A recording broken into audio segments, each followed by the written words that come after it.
would say that when we talk about the future,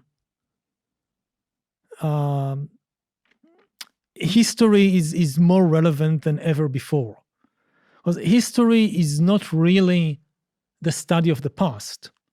History is the study of change, of how things change.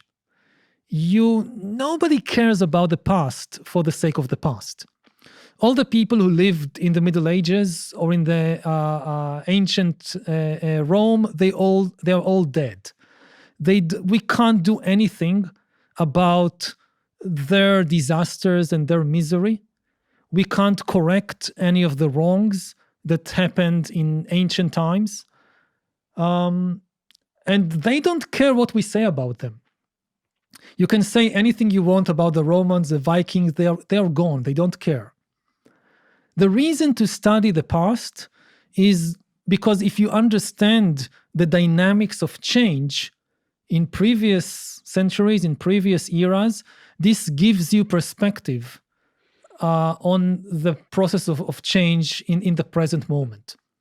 And I think the curse of history is that people have this fantasy of changing the past, of bringing justice to the past. And this is just impossible. You cannot go back there and save the people there.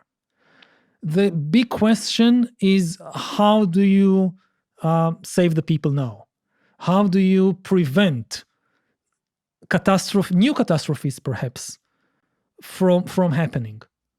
And this is the reason to study history. And the main message of history is that humans created the world in which we live.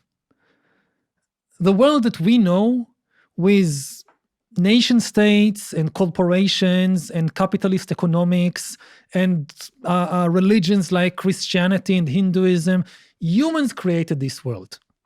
And humans can also change it. If there is something about the world that you think is unfair, is dangerous, is problematic, then some things are beyond our control. The laws of physics are beyond our control.